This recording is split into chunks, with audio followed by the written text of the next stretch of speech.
ବଉଳା ଗାଈ ଗପ କହିବି ଆଜି ଓଡ଼ିଆର ଠିକ ଅଛି? Yes ma'am. ଗାଈ ଗାଈ ଅଛି ନା? Yes ma'am. ତ ଗାଈ କ୍ଷୀର ଦିଏ ନା? Yes ma'am. ତ ସେ ବଉଳା ଗାଈର ଗୋଟେ ଛୋଟ ବାଛୁରୀଟେ ଥିଲା ଠିକ ଅଛି? ସେ କଣ କରେ ବଉଳା ଗାଈ ଯେତେବେଳେ ଚରିବାକୁ ଯାଏ ତା ଛୁଆକୁ ବି ନେଇକି ଯାଏ। ତମାନେ ଗାଁ ଗଲେ ମମି ବି ନିଅନ୍ତି ନା ତମାନଙ୍କୁ? Yes ma'am. ତ ସେମିତି ତା ଛୁଆକୁ ବି ସେ ନେଇକି ଯାଏ। ଥରେ କଣ ହେଲା ଚରୁ ଚରୁ ତା ଛୁଆଟା ବେଶୀ ଗେଲ ହେଲା ମା ସହିତ ବଉଳା ଗାଈ ସହିତ ତାପରେ ସେ କଣ କଲା ପଡ଼ିଗଲା। କିଏ ପଡ଼ିଗଲା? ବାଛୁରୀଟା। ହଁ ତ ତାର ଗୋଡ଼ରେ ମାଡ଼ ହେଇଗଲା। ମାଡ଼ ନେଲା ପରେ ବଉଳା ଗାଈ କହିଲା ତୋର ମାଡ଼ ହେଇଗଲା ତା ପରଦିନ କହିଲା ଠିକ ଅଛି ତୋର ମାଡ଼ ହେଇଗଲା ଆଜି ମୁଁ ତତେ ଖୁଆଇଦେବି ଯିବି ହେରି ଚଳିବାକୁ ତୁ ଆଉ ଘରୁ ଟୋଟାଲି ଆଜି ବାହାରିବୁନି ଠିକ ଅଛି? ତା ବାଛୁରୀକୁ ଘରେ ରଖିଦେଲା ସେ ଚଳିବାକୁ ଗଲା। ସେ ଚଳିବାକୁ ଯାଉ ଯାଉ ଦେଖିଲା ବଣ ଆଡ଼େ ଟିକେ ଭଲ ଘାସ ହେଇଥିଲା ଚରି ଚରି ଦେଖିଲା ବଣ ଆଡ଼େ ପଳେଇଲା ଜଙ୍ଗଲକୁ ପଳେଇଲା। ଜଙ୍ଗଲରେ କି ରହୁଛି କହିଲ? ବାଘ। ବାଘ ମାମୁଁ ରହୁଛନ୍ତି। ବାଘ ମାମୁଁ ବି କହୁଛନ୍ତି ନା? ତ ବାଘ ମାମୁଁ ରହୁଛନ୍ତି। ବାଘ ରହୁଛନ୍ତି ଭାଲୁ ରହୁଛନ୍ତି ବିଲୁଆ ରହୁଛନ୍ତି ସବୁ ନୃଶଂସ ପ୍ରାଣୀ ଯୋଉମାନେ କି ମାଂସ ଖାଆନ୍ତି ରହୁଛନ୍ତି ନା? ତ ଦେଖିଲା ବଉଳା ଗାଈ ଯେତେବେଳେ ଚରି ଚରି ଜଙ୍ଗଲକୁ ପଳେଇଲା ସେ ଦେଖିଲା ବାଘ ଦେଖିଦେଲା କହିଲା ଏଇ ମତେ ଜୋର ସେ ଭୋକ ହଉଥିଲା ଭଲ ହେଲା ମୋ ଖାଦ୍ୟ ମୋ ପାଖକୁ ପଳେଇ ଆସିଲା ସେ ଗାଈକୁ ଖାଇବା ପାଇଁ ଏମିତି କହିଲା। ତ ସେମିତି କହିଲା ପରେ ବଉଳା ଗାଈ ଦେଖିଦେଲା ବାଘକୁ ସେଠି ଜୋରସେ ଡରିଗଲା। ତାପରେ ବାଘ ଆଉ ଭାଲୁ ସେମାନେ ସବୁ ଚାରିପଟେ ଘେରି ଦେଲେ ବଉଳା ଗାଈକୁ କହିଲେ ତତେ ଆଜି ଆମେ ଖାଇଦେବୁ। କିନ୍ତୁ ବଉଳା ଗାଈ ଜୋରସେ କାନ୍ଦିଲା। ସେ କହିଲେ ନାଇଁ ନାଇଁ ମତେ ଖାଅନି ମୁଁ ତମମାନଙ୍କର କିଛି କ୍ଷତି କରିବାକୁ ଆସିନଥିଲି ଯେହେତୁ ମୋର ଛୋଟ ବାଛୁରୀଟେ ଥିଲା ମୁଁ ଭଲ ଘାସ ଖାଇଲେ ମୋର ଭଲ କ୍ଷୀର ବେଶୀ ହବ ତ ମୋ ଛୁଆକୁ ଖୁଆଇବା ପାଇଁ ମୁଁ ଇଆଡ଼େ ପଳେଇ ଆସିଥିଲି ତ ମତେ ଛାଡ଼ିଦିଅ। କିନ୍ତୁ ବାଘ ଯେହେତୁ ତାକୁ ଭୋକ ହଉଥିଲା ଜୋରସେ ସେ କହିଲେ ନା ମୁଁ ତତେ ଆଜି ଛାଡ଼ିବି ଆଜି ତ ମୁଁ ତତେ ଖାଇକି ହିଁ ରହିବି।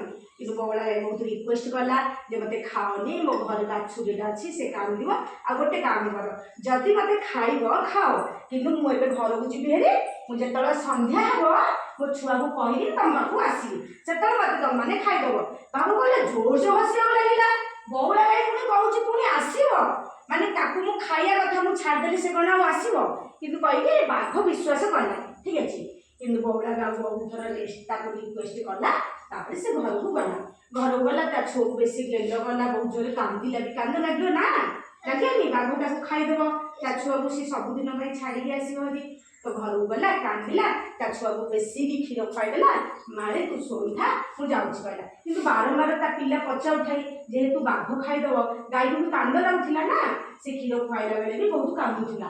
ତ ତା ବାଛୁରୀ ତାକୁ ପଚାରୁଥିଲା ମା ତୁ କଣ ପାଇଁ କାନ୍ଦୁଛୁ ଆଜି ତୋର କେତେ ଅଲଗା ଅଲଗା ଫେସ୍ ଦେଖାଯାଉଛି? ନାଇଁ ନାଇଁ ସେମିତି କିଛି ନାହିଁ ମୁଁ ଚରିକି ହାଲିଆ ହେଇକି ଆସିଛି ତ ଏମିତି ଲାଗୁଛି ଆଉ କହିଲା ତାକୁ ଖୁଆଇଦେଲା ଶୁଆଇଦେଲେ। କିନ୍ତୁ ତା ଛୁଆ ବି ବହୁତ ଚାଲାକଟା କାହାର?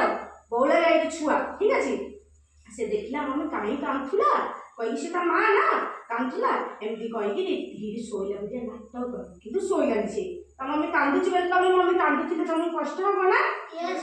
ତ ସେମିତି ତା ମା ଯେତେବେଳେ କାନ୍ଦୁଥିଲା ତାକୁ କଷ୍ଟ ହଉଥିଲେ ଶୋଇଲା ବୋଲି ହେଲା। ତାପରେ ବଉଳା ଗାଈ ବଣକୁ ଯିବ ନା ବାଘ ଖାଇବ ସେ ତାକୁ କଥା ଦେଇକି ଆସିଛି।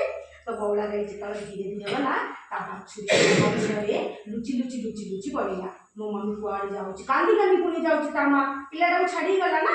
ତ ଯେତେବେଳେ ପଛରେ ପଛରେ ଗଲା ଦେଖିଲା ବେଳକୁ ବାଘ ଭାଲୁ ବିଲୁଆ ସବୁ ଅଛନ୍ତି ଆଉ। ତାପରେ ବଉଳା ଗାଈକୁ ବାଘ କହିଲା ହଁ ହଁ ଏ ଠିକ କଥା କହୁଥିଲା ଏ କହିଲା ଆସିବ ବୋଲି ତ ସତରେ ଆସିଲା କହିଲା ହଁ ମୁଁ ତତେ ଏବେ ଖାଇବି ମୁଁ ସେଇଆ ଭାବୁଥିଲି ତୁ କଣ ଏତେ ଲେଟ୍ କଲୁ ଆସିଲୁନୁ? ସେ କହିଲା ନାଇଁ ଆସୁ ଆସୁ ଟିକେ ଲେଟ୍ ହେଇଗଲା। କିଏ କହିଲା? ବଉଳା ଗାଈ ଠିକ ଅଛି। ଏତିକି ଯେତେବେଳେ ଖାଇବା କଥା ପଡ଼ିଲା ତା ବାଛୁରୀଟା ଲୁଚିକି ଦେଖୁଥିଲା ତା ମମି ବଉଳା ଗାଈ କୁଆଡ଼େ ଯାଇଛି ସେ ଦୌଡ଼ି ଦୌଡ଼ି ତା ମା ପାଖକୁ ଗଲା ଆଉ ବହୁତ ଜୋରସେ କାନ୍ଦିବାକୁ ଲାଗିଲା। ତା ମମିକୁ ଖାଇଦେବ ନା ତ ସେ ଜୋରରେ କାନ୍ଦିବାକୁ ଲାଗିଲା। କାନ୍ଦିଲା ପରେ ବାଘ ହେଲେ ବି କଣ ହେଲା ତାର ବି ହୃଦୟ ଅଛି ତାର ବି ପିଲାପିଲି ଅଛନ୍ତି ନା ବାଘର ତ ତାକୁ ଲାଗିଲା ହଁ ସତ କଥା ମୋର ବି ପିଲା ମୁଁ କେବେ ମରିଗଲେ କାନ୍ଦିବ ନା ସିଏ ତ ବଉଳା ଗାଈର ପିଲା ବି ସେଇଥିପାଇଁ କାନ୍ଦୁଛି କହିକି ବାଘ କାନ୍ଦିଲା ଭାଲୁ କାନ୍ଦିଲା ବିଲୁଆ କାନ୍ଦିଲା। ସେମାନେ କହିଲେ କି ବାଘ କହିଲା କି ମୁଁ ତ ଖାଇବିନି ୟାକୁ ମତେ ବହୁତ କଷ୍ଟ ହଉଛି ତମେ ଦି ଜଣ ଭିତରୁ କେହି ଯଦି ଖାଇବ ଖାଅ।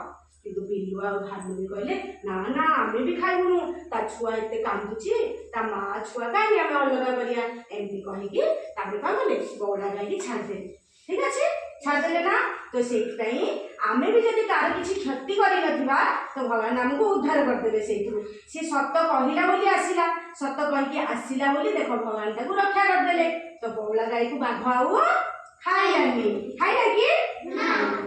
ଆମେ ବି ଜୀବନରେ ସବୁବେଳେ କଣ କରିବା ସତ କହିବା ଆଜି ଯାହାକୁ ଯାହା କହିଥିବା ଘରେ ମମ୍ମିକୁ କଣ କହିଥିବା ମମ୍ମି ଯାହା କହିବେ ଆମେ ଶୁଣିବା ଠିକ ଅଛି Yes, ma'am. ସତ କଥା ହିଁ କହିବା ସବୁବେଳେ Yes, ma'am. କହୁନା ସତ